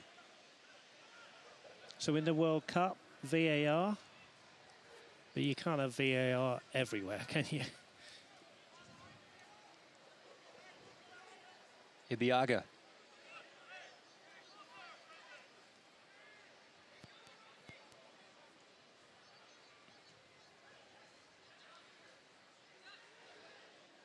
Vukovic with that win propels the Roughnecks on here for just a brief moment. Settled there by OKC. I want to give a special thanks to Soccer City, the official partner of the 2018 Tulsa Roughnecks. At least he didn't score with his hand. I'm still, you know, Maradona 86, Thierry Henry against Republic of Ireland. You know, you could go on. It's still bitter in my memory. But there we are. Here's Tavares. Tavares with a nice spin move. Free for a moment off of a deflection. Still nothing doing for Tulsa on this attack. Sent out of play, and now a throw in here in the 52nd minute. We'd have to, you know, look at it again and again and again. There's a shot just over Rivas. But I just wonder, in fairness to the lad, whether his arm was in motion. Was it deliberate pat down of the ball, or was it kind of his arm swinging, you know, trying to get in front of Josh Morton? Did he just inadvertently pat it down, Pop? We'd have to look at it again and again, wouldn't we? And here it is. And the referee gets one look. Here they're jostling for position. Oh, no, it is a reach out, isn't it? It is a reach out with his hands. Deliberate handball. But again, I say, I'm backing the official there because it's very, very difficult to spot that. And to be fair to the official, he went and spoke to his assistant. Must have been asked very politely by Mr. Morton to do that. Marco De Oliveira is our referee tonight. Jennifer Garner, Kaylee Terry, and Roy Robinson. Roy the fourth tonight. Nice of Jennifer Garner to join us in Tulsa. And Brady was giving you flack over jokes before the game tonight. Just trying to make it even. Off of Morton from Valesky, a corner now for OKC.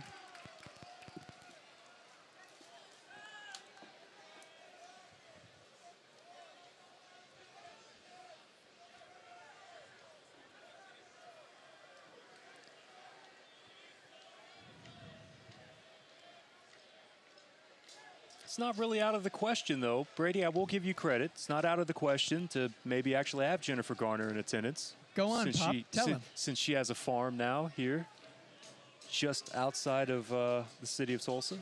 I did my homework. Locust Grove.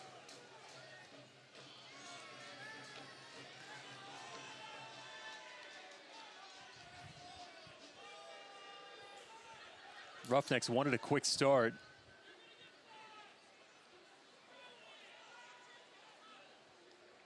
Gentry will now push everyone forward. Want to remind everyone the Roughnecks are back here on Saturday. Colorado Springs Switchbacks FC make their first visit in 2018 here to ONEOK.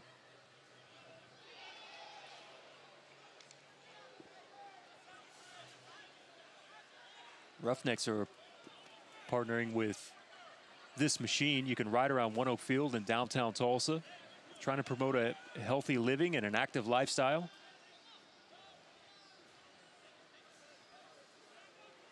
$20 will include ride admission, a match ticket, raffle, drink vouchers, and snacks.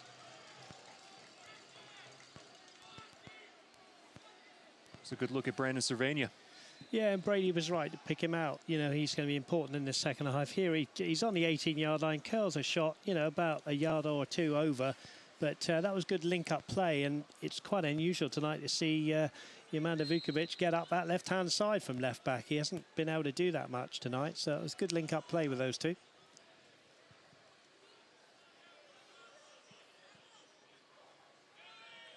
Tulsa currently has one member of the bench that is up and getting loose, which means we should be approaching that time here. And that's where tempers are starting to spill over because, Dave, this is not only on the last goal, but what the Roughnecks have felt like several instances where there have been a handball tonight, and you could see Vukovic there pleading his case. Well, this is the first effort from Rivas, and I think it did hit Ross there, but the referee said no straight away. He said Ross was turning away, arm was in a natural position, so nothing doing. Now, what is the referee given here? How's the restart going to be? I think he booked a couple of players there on the Roughnecks side. Should be a throw into the Roughnecks on the right-hand side. Again, I think if you're Callum Ross, I think it would have been very harsh to have given a penalty against him, but I have seen them given. There's the referee. Let's see it again. One more time. Yeah, here's Rivas. Now watch his right arm. You can't give a penalty for that, Pop. He's turned away. It flicked his arm, but look at Rivas. He shouldn't go to a referee like that. He's got to calm that down. And he was shown a yellow card, and then Vukovic handing the referee as well. Vukovic is... I understand that you're upset, but you got to be extremely careful there. There shouldn't be any contact with the referee in an instance like that. Corner kick coming up now for the Roughnecks. Metro PCS corner kick. Wireless figured out. On the corner. Ball curling in. To be fair to Ross as well, it was, you know, when you see defenders putting their arms behind their back, it was almost like that. He had his arm almost tucked behind his back. So yeah, there was another defender in the background that did tuck his arms behind his back. Over the top for Tavares. Settles here towards the touchline. Now creeping in from the edge. Untouched towards the byline. Save there. Referee's assistant's flag is up. Says that it went over the byline, and a goal kick now for Oklahoma City. And we'll have our first sub of the night for the Roughnecks. This will be Jesus Ferrara.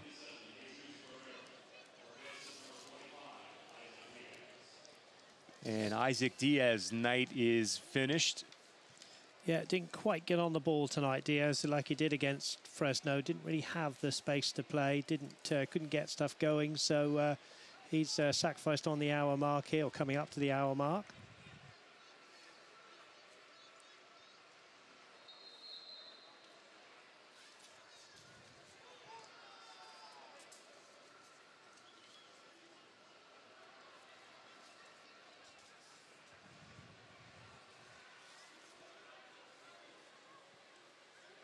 That's Dixon trying to split the two defenders. Foul from behind.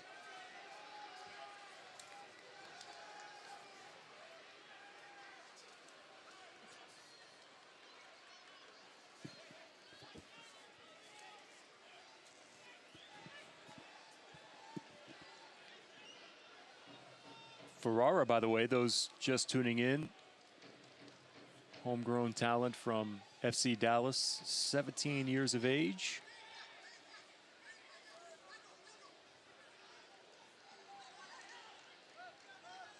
His father, El Torito, former MLS MVP. Rivas clipped as he made his move. Another fast start for Tulsa on the set piece, trying to get something accomplished here.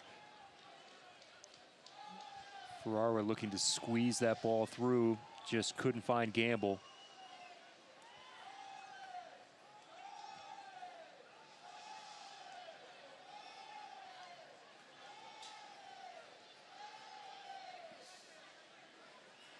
Highland.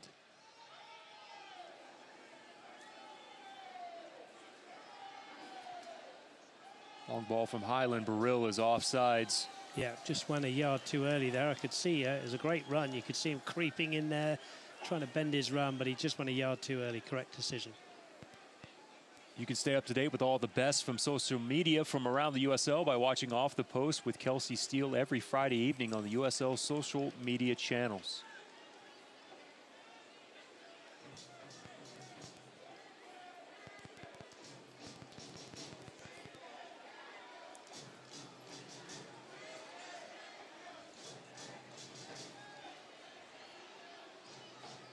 Opportunity. Vukovic. Played off of the defender a corner. Metro PCS corner kick. Metro PCS wireless figured out. Well, if you're a Roughnecks fan, you're buoyed by this last 5 or so minutes. They've responded well since going 2-0 down. Ball played towards the front post. Settled by Mirkovic. Long floating ball there. Larindi. Well, I think Mirkovic would say that that was a sort of cross into the box, but it just kind of sailed over it. Just had Larindi thinking, okay, where's this one going? And he collides with the post in the end. The ball goes a yard or so over. Just to make sure that he was going to cover up that corner, but that ball just kept rising, Dave. It certainly did. Referee, I think, wants the goal readjusted because Larindi banged into the goal, I think. That's what he's saying.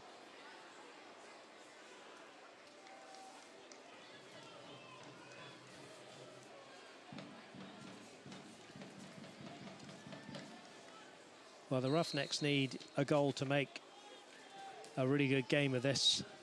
27 minutes left.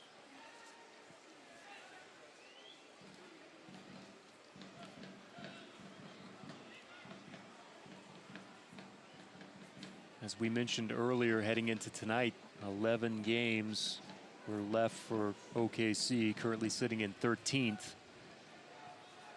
Needing every point possible if they want to keep their playoff hopes alive.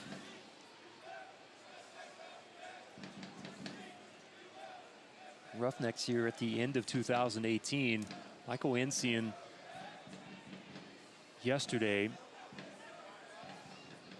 mentioned how there were a few set things that he wanted to accomplish by the end of 2018. One of those was finishing in the third. Haven't been able to do so here tonight, but also creating a foundation for this team to close out the season on a strong note.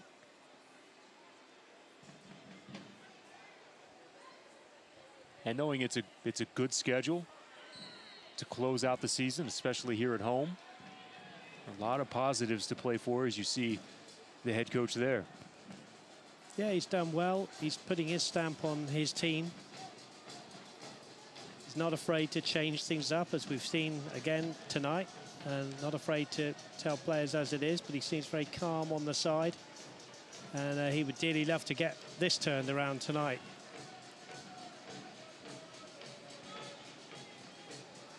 Quick rollout here to Morden. Center of the pitch for the rookie from Cal. And then over the head of Paris G. Oklahoma City will take their time on this throw-in. Looks like we'll see another change here for the Roughnecks at the next opportunity. It looks like it's going to be John Perez.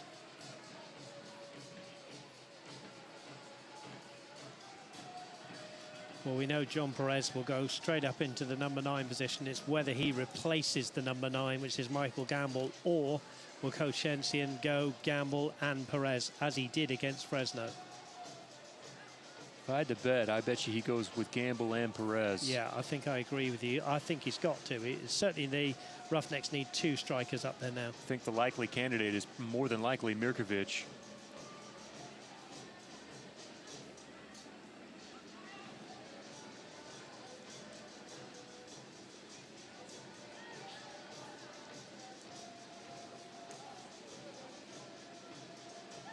Oklahoma City comes away with the scrum. The clearance there from Lorendi. Munoz tracking this one back all the way to Gentry. Tulsa Roughnecks are excited to partner with Titan Sports and Performance Center as the official training center for the Roughnecks. You can check out their website for more info on what Titan has to offer, titansportscomplex.com.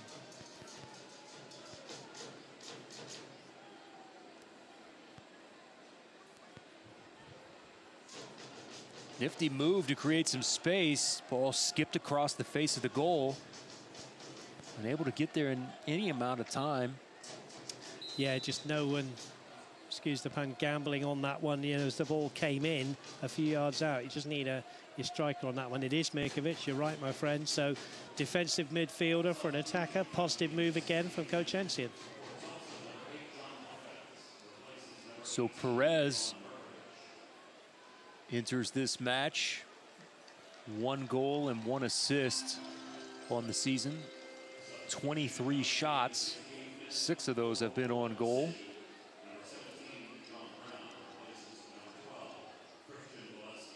Valesky's night is done as well. John Brown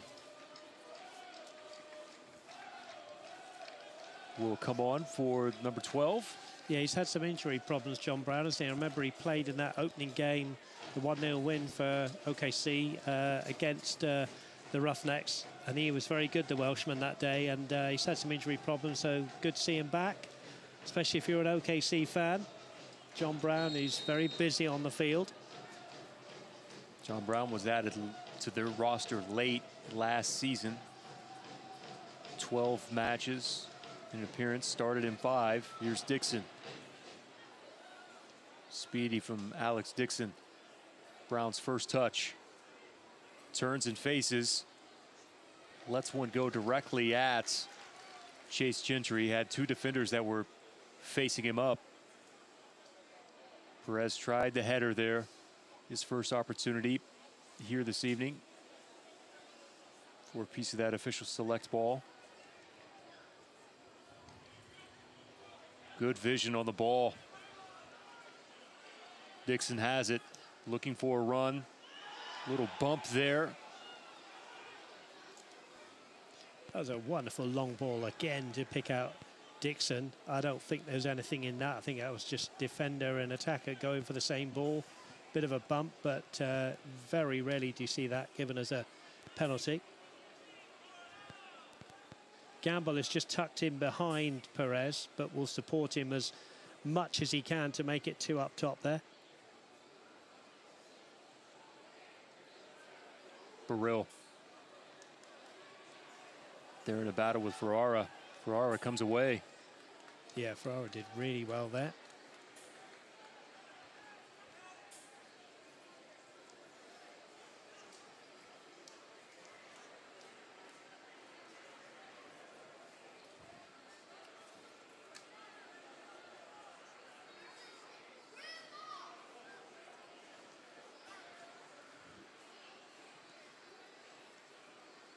Tavares for Paris G.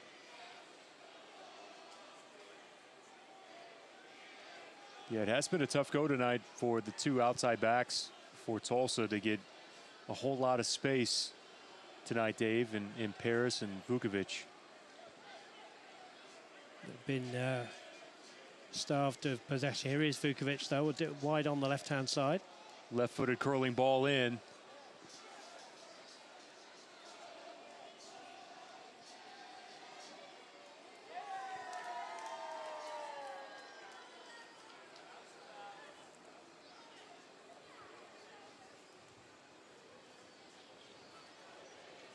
Oklahoma City content here to control this game. Dixon between 3 defenders. Couldn't fight his way past Morton.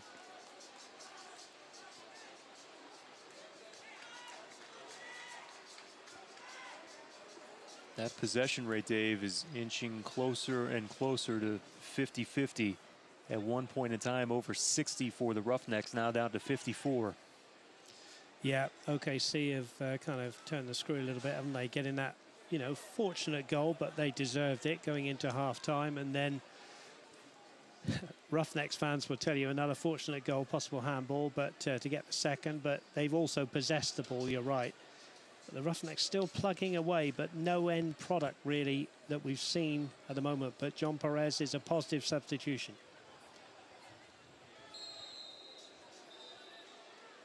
This could potentially get things going here. There's a card that's been awarded. Yeah, that will go to Mr. Callum Ross. Yes, that's a totting up procedure.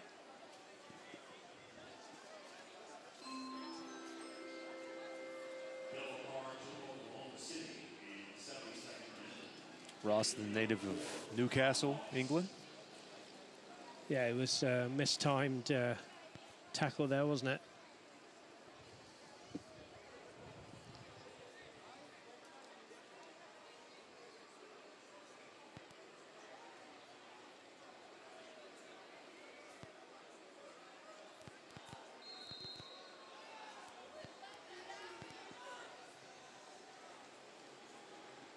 Ball finds its way all the way through. The run from Josh Morton. Vukovic, hands raised in the air. Well, I think he's upset with his teammates and nobody really went for it. I mean, it was a great ball curled in behind, but nobody really went for that ball. I don't know if my friend Brady Ballou would agree with me, but I thought it was a great left-footed ball clipped in, Brady. A decent ball put in by Vukovic. Yeah, obviously he's going to be disappointed that no one's on the end of that. It's one of those in-betweeners. Putting it too close to a guy like Cody Lorendi can ward off any, you know, any risk taken by the Roughnecks. I mean, that's a big presence inside that 6-yard box. So it's definitely something that's on the mind of the attackers from the Roughnecks. I'd like to point out John Brown really has come in for Oklahoma City and came in impact to the game right away. First touch, getting a shot on goal, getting in the box. And so I think it's up to the Roughnecks now, guys like John Perez, guys like Jesus Ferrara. Really, can you come in these last 18 minutes and impact the game?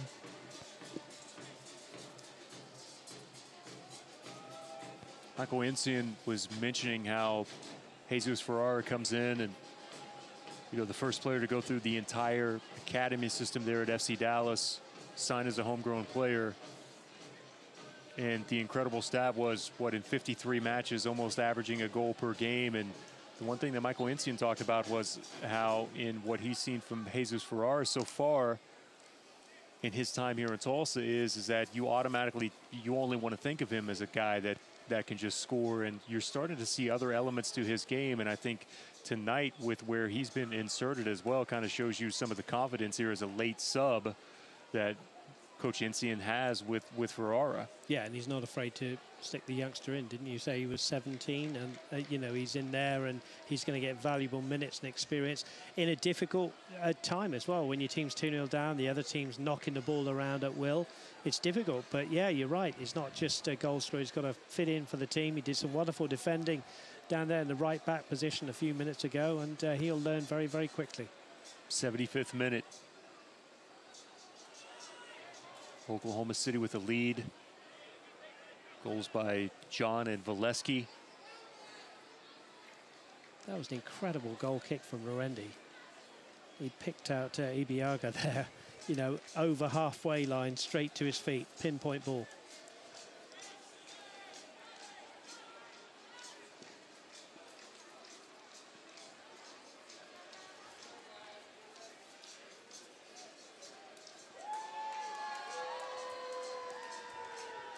The Energy are at home on Saturday. They take on Real Monarchs SLC before they hit the road with a trip to Rio Grande Valley. Come back and finish out the month of August at home against Seattle Sounders 2.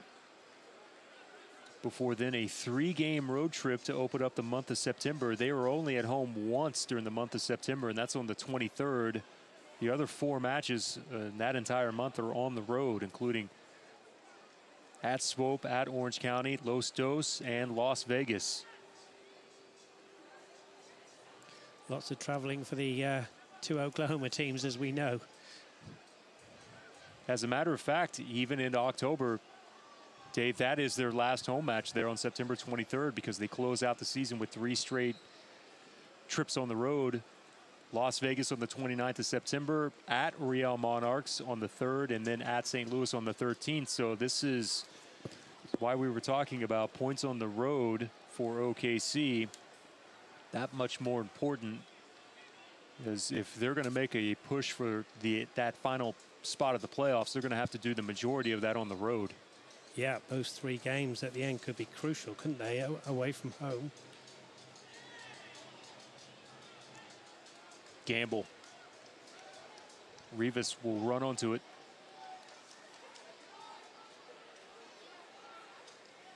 Off the deflection, Lorendi has it. I have an Oklahoma City sub coming up here. The next opportunity.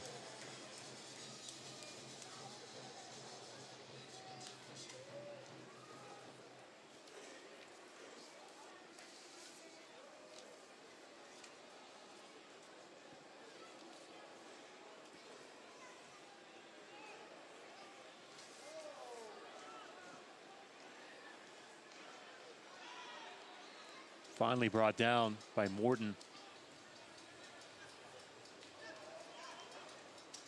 You feel a bit sorry for Munoz and Morton, don't you? Because they've not really done a lot wrong tonight, the 2 centre-backs. And, you know, they're kind of unsung heroes, really. But, you know, they've acquitted themselves well against the attack. And they find themselves 2-0 down. There's Morton. Can he get there before Dixon? And that will be a penalty. And there's the commentator's nightmare there, just saying how great Morton's done. He can't believe it. Brady Ballou, I know it's the other side for you, a penalty. Fellas, it looks like a penalty from my point of view. Morton just getting caught on the wrong side of Dixon. We know how pacey Dixon can be in behind. And when you're going, what teams ultimately want is they want a back line facing their own goal. It's the worst place you can be in the entire whole of a soccer game, and Dixon doing just that and rewarding himself with a little penalty here. I think having seen the replay, I would say definite penalty. He was just too late there, and there was no diving or anything from Dixon. I think if you just see here, he's just slightly late, and I think he goes through Dixon. I think that's a penalty all day. The Roughnecks will look back to maybe a couple of decisions very early on in the game. Could they have had a penalty? But that's all a long time ago now. And a chance for OKC to go 3-0 up here. And a chance for Chase Gentry to really make a name for himself here. Gentry standing on his line as we get to see the approach from Dixon here in the 80th minute. Dixon with a running start. The shot, Gentry was there, but it slips in behind him, and Oklahoma City finds themselves with a 3-goal lead, and the wrench is within their grasps with 10 minutes left to go here at One Oak Field. And I'm telling you, Pop, that ball was nearly in the grasp of Chase Gentry there. That is a brave effort to keep out the penalty there.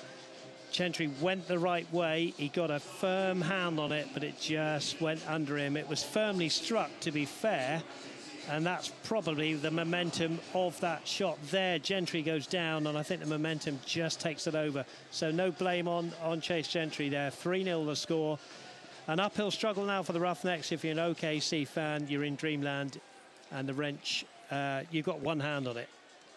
6th goal of the season for Mr. Dixon. Right. There's Gamble, who's, you know, put his number 9 shirt on, and he's worked really hard for the cause. We'll see it here. Here's Michael Gamble on the run. There's the challenge. Was that a penalty? Gamble doesn't complain. and then the follow-up was put wide. Possible shout for a penalty there again. 87th minute. There you see the notes on Michael Gamble.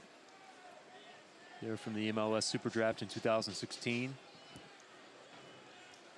Fighting to the end, he's done well. So there's a few things for Coach Ensign to pick out, but there's a few things as well for him to work on. It's unfortunate, isn't it? The first goal was a giveaway from the goalkeeper. There's no getting around that. The second goal on another day would have been a handball, you know, and it wouldn't be 3-0. So, you know, and Gentry almost got to the PK. And he also got the PK. So you could say, Coach Ensign could say he's coached enough games. He can say on another day, you know, we would have got something out of this. But today wasn't to be his day and the Roughnecks' day. And congratulations to OKC, who are going to go away with the victory and the wrench. 3 minutes of stoppage time has been added.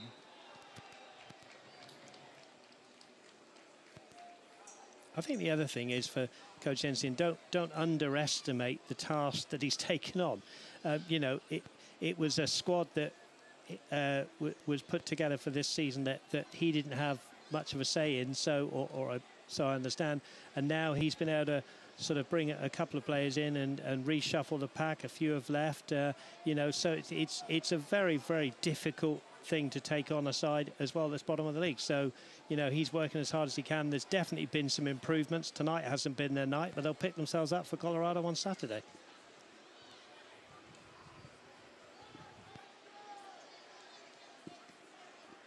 Oklahoma City, by the way, off of tonight's performance, will move to 29 points. That has them level in points with St. Louis. Now they have several games in hand over St. Louis. Energy also playing again coming up this weekend at home. St. Louis, by the way,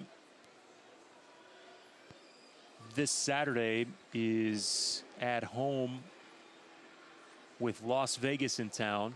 Their next two matches are at home. As a matter of fact, this is when St. Louis starts to make up some of those games, with Oklahoma City having them in hand. Have a game 11th, the 15th, and the 18th. They are at home for two of those, Las Vegas and Sacramento, before they go on the road to Fresno. So that's one of the direct competitors right now with Oklahoma City, and trying to fight to get closer to that number 8 spot here in the standings. Currently, right now, it's Swope who's setting at 33 points, with Portland with 33 as well in the 7 and 8 spot. So this is not out of the question at all for Oklahoma City to find themselves right in that fight as we close out the final third of the season. Yes, they'll be certainly pushing for it. And Portland have vastly improved this season, haven't they? They were down the bottom last season. So there's a lot of teams. And I was looking at the standings as a shot comes in, blocked by the defender. The standings, it's just so close, isn't it? From, you know, sort of, I think it was 4th or 5th down. There's all the way down to OKC as the whistle goes. So it's a very tight league. Congratulations to OKC on tonight's win. The Energy will be awarded the wrench here this evening as winners of the Black Gold Derby at One Oak Field, taking the first round 1-0 in OKC. Second time was a 1-1 draw here at One Oak, and now the victory on the road for the Energy. Come in and score 3 goals on the evening. And now handshakes all the way around. See there Dixon, who has goal number 6 on the year after converting on the penalty kick. Michael Ensign coming over and congratulating him. Well, we picked him out before the whistle went for the start of the game, as he was going to be a thorn in the side, and he certainly was on both wings, and got him behind the defence. Was unlucky not to score in the first half, but he was on the score sheet tonight. He's a very, very fine player.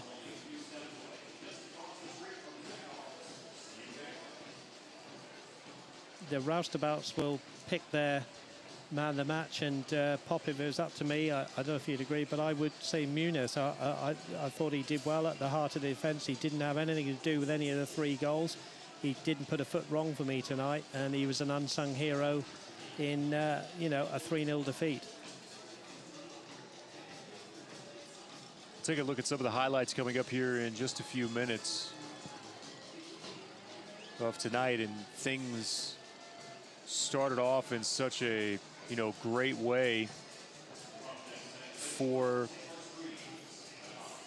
Tulsa, and controlled, you know, the early portion of this match, Dave, and then Oklahoma City kind of settled in a little bit more, took control of it.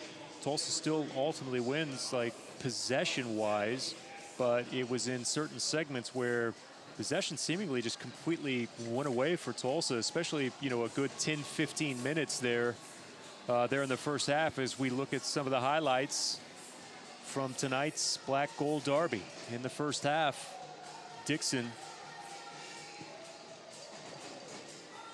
Well, this was Eti Tavares early on, wasn't it? And that was pretty much, you know, as good as it got, really, certainly in the first half. That Baril ball there to Dixon was class moment of the night. Good defending from Josh Morton there, just to put Dixon off. Yeah, here's the corner now coming from Rivas, the Metro PCS corner. This is where Morton had a chance, and as we'll see here on the reverse side, just a piece of the shoulder. Yeah, did well to get in front of those two, but it just didn't get it on his forehead as he would have liked. And here's Fabian Serta. Yeah, this was right at the end of the first half there. He could have cleared it once, twice. Tries to go 3 times here, 4 times here. And John says thank you very much. And I don't know whether he was trying to pick Serta up there or what, but that was 1-0 right on the halftime. And this is where Dixon gets started here early to start the second half. Watch this ball. Again, one more time from Baril. Dixon just misses. Gentry had it covered up, but that was a sign of things to come here in the second half. And here's Valesky. From the reverse side there, it's still tough to even see there where he reaches through and uses his hand to palm the ball there. We'll have a look at it here on this side. Watch him reach through here, gets a piece of it. That's where the major complaint from Josh Morton was, but finishes off that goal. It's 2-0 Oklahoma City at that point. And then there was a couple of yellow cards here because of pushing of the referee from Roughnecks players. They wanted a handball. It wasn't a handball for me. This was a penalty. Josh Morton, I felt sorry for him. I just built him up in a commentary slightly late on Dixon. He was too quick. Here's Dixon's penalty, and you feel sorry for the young goalkeeper who nearly capped that one out. Yeah, Gentry got there, guessed correctly, got a touch on it, just couldn't save it. Too much power there on the driven ball from Dixon, and that closes out our scoring. The victorious Oklahoma City Energy come into Tulsa tonight and score 3 goals here this evening. Want to remind everyone, Saturday night, August 11th, we'll be right back here at One Oak Field, 7:30 with the Colorado Springs Switchbacks FC. The first trip of them for the 2018 season. They just recently beat Tulsa 4-2. And don't forget, if you're looking for tickets, one of the official ticket providers and locations where you can buy tickets is Supermercado Morelos. For Brady Ballou, the 3rd handsome member of our broadcast team, Dave Saunders, good job, my friend. Tonight, we'll see you back here on Saturday. And thank you to everyone here at the crew as well, from the camera crew to the production staff, on making this job that much easier for us. We'll say goodnight from downtown Tulsa. Final score for the final time as the Energy will take the wrench back down the turnpike. They win tonight at One Oak 3-0. Have a good night from all of us here at the Roughnecks, and thank you for viewing on Cox Your View and ESPN+. For 100 years, Tulsa has trusted Hillcrest Medical Center. Decades of innovation, inspiration, and passion have positioned Hillcrest as a premier hospital in Tulsa. It takes more than just medicine to save a life. It takes courage, patience, and determination. Thank you for a century of trust and the privilege to serve you.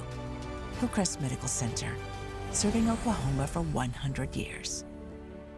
PSO Power Hours customers talk about their new thermostat. The fact that you get a free thermostat, it's quite a perk. Makes your house a smart home because of the Wi-Fi thermostat. Can get the app on my phone and I can adjust the thermostat as I need it. Just pull out the phone, you can turn it to what you want it to, and whenever you walk in, the house is nice and cozy. Right, and, exactly. I mean, I love that feature. See your program options and sign up today at psoklahoma.com/power hours.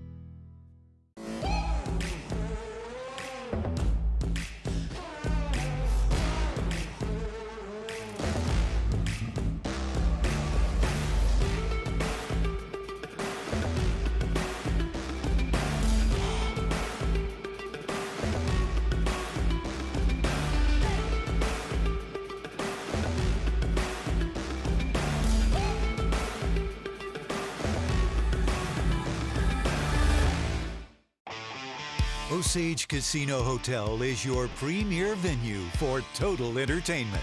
Whether it's date night, game night, guys night, or ladies night out, it's always your night. Make it unforgettable at Osage Casino Hotel in Skiatook and Ponca City.